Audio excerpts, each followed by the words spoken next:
আলাইকুম। আজকে বাসায় আসার পর একটা খুবই সুন্দর একটা জিনিস দেখলাম। মাশাল্লাহ মাশাল্লাহ, আমার অসুস্থ হাঁসটা সোজা হয়ে দাঁড়াচ্ছে। গতকালকে দেখছিলাম যে একটু একটু করে দাঁড়ানোর চেষ্টা করতেছে। এখন তো ও মাশাল্লাহ একা একাই দাঁড়াচ্ছে। হাঁটতে পারবে কতটুকু ঠিক বলতে পারবো না, দেখাই আপনাদের।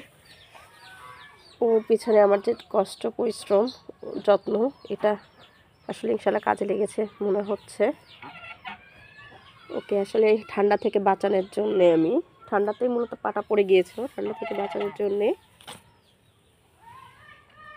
আমি ওকে ওষুধ খাইয়েছি। ওষুধটা তো আপনাদের দেখিয়েই দিয়েছিলাম, ওষুধের দোকান থেকে নিয়ে এসেছিলাম। আর খুব গরম জায়গায় রেখেছি ওকে আমি সুন্দর করে। বাচ্চার একটা গদি ছিল ছোটোবেলায়, যে সব তোষক বা গদিতে বাচ্চাকে শুয়ে রাখে, ওগুলো ছিল। এই যে মাশাআল্লাহ দেখেন, হাঁটারও চেষ্টা করতেছে, এক পা দুই পা করে।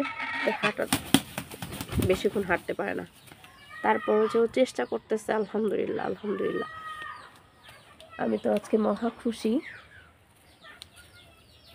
ওর এরকম একটা পরিবর্তন দেখার জন্য।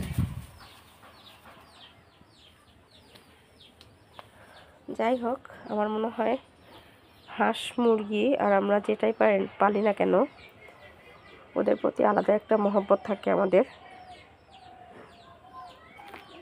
আমার হাঁসটা যেহেতু সুস্থ হয়ে গেছে, মাশাআল্লাহ আমার কাছে অনেক খুশি লাগতেছে। আর একটা জিনিস, যে সব কিছুরই অসুস্থ হলে একটু বাড়তি যত্নের দরকার পড়ে।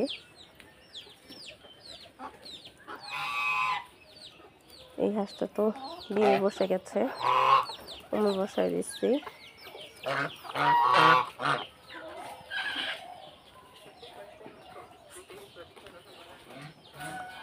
দেখাই আপনাদের,